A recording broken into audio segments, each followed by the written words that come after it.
নমস্কার বন্ধুরা, রূপার ঘর বাড়িতে সবাইকে স্বাগত। আজ বানাবো কলা পাতায় তালের পোড়া পিঠা। তার জন্য আমি একটা নারকেল ভেঙে নিচ্ছি। এবার নারকেলটা আমি কুড়িয়ে নেব। বন্ধুরা, এই তালের পোড়া পিঠে বানানোর একটাই কারণ, আমার শাশুড়ি মা একসময় বাংলাদেশের ফরিদপুর জেলার মানুষ ছিলেন। তখন এই কৌশিকী অমাবস্যায় শনি মঙ্গলবার দিনে প্রতি ঘরে ঘরে এই তালের পোড়া পিঠে হয়ে থাকে।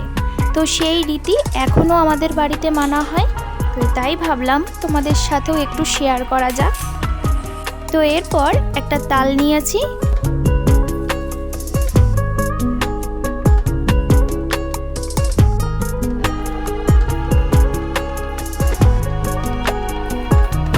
এবার তালের গায়ের খোসা ছাড়িয়ে আটিগুলো আলাদা করে নিলাম।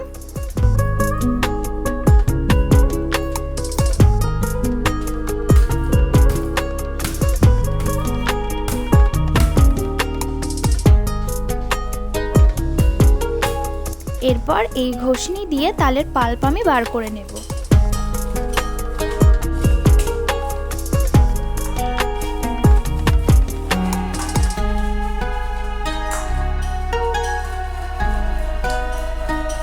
তো বের করে নেওয়া হয়ে গেছে। এবার একটা বাটিতে ঢেলে নিচ্ছি।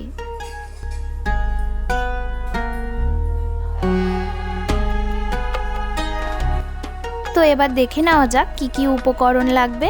এখানে আছে এক বাটি তালের পাল্প, একটা নারকেল কোড়া, আর এক বাটি চালের গুঁড়ো, এক বাটি ময়দা, এক বাটি চিনি, আর এক বাটি সুজি। এবার এই যা যা উপকরণ দেখালাম, এই ময়দা, সুজি, চালের গুঁড়ো, নারকেল কোড়া, নুন, চিনি, তালের পাল্প, এই সব উপকরণ এবার একসাথে আমার শাশুড়িমা মেখে নেবেন।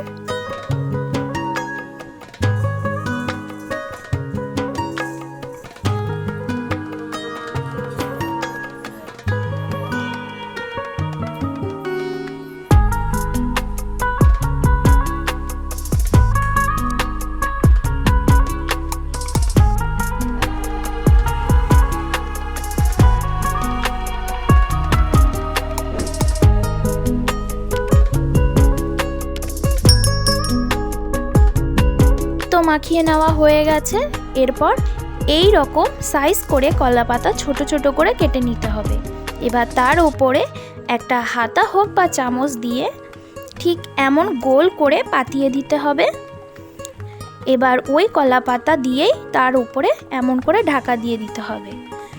ঠিক এই একই পদ্ধতিতে সবগুলো আমি বানিয়ে নেব। এরপর গ্যাসের ওভেনে গ্যাসের ফ্লেম একদম হাইতে রেখে রুটি করার একটা চাটু বসিয়ে দিয়েছি।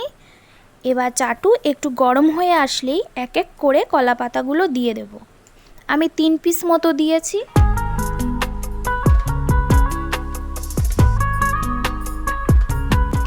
এবার নিচ পোর্শনের কলা পাতা একটু পোড়া পোড়া হয়ে আসলেই তখনই উল্টে দিতে হবে।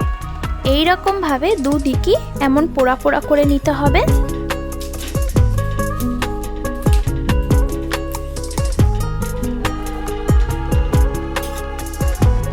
তো দেখো পোড়ানো হয়ে গেছে। এই 3 পিস আমি নামিয়ে নিচ্ছি। তো এক পিস অর্ধেক করে আমি দেখে নিলাম যে ঠিকঠাকভাবে সিদ্ধ হয়েছে কিনা। তো দেখলাম একদম পারফেক্ট। আবারও চাটুতে 4 পিস মতো দিয়ে দিচ্ছি। ঠিক ওই একইভাবেই এপিট ওপিট করে পোড়া পোড়া করে নিতে হবে।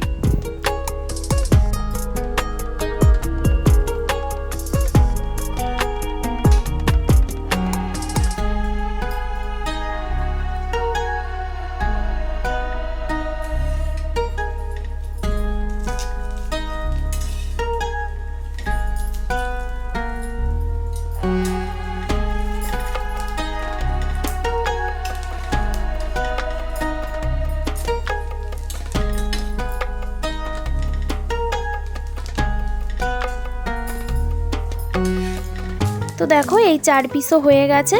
এবার এটাও আমি নামিয়ে নিচ্ছি।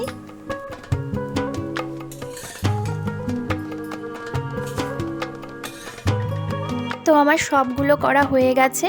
এবার পাতাগুলো থেকে সব খুলে দেখিয়ে দিচ্ছি দেখো কত সুন্দর হয়েছে দেখতে, আর খেতেও কিন্তু খুব ভালো, খুব অসাধারণ লাগে খেতে।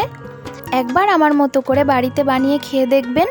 যদি আমার ভিডিওটি ভালো লাগে লাইক শেয়ার কমেন্ট করে দেবেন, আর এরকম বাঙালিয়ানা রেসিপি পাওয়ার জন্য আমার চ্যানেলটিকে সাবস্ক্রাইব করে দেবেন। সবাই ভালো থাকবেন, ধন্যবাদ।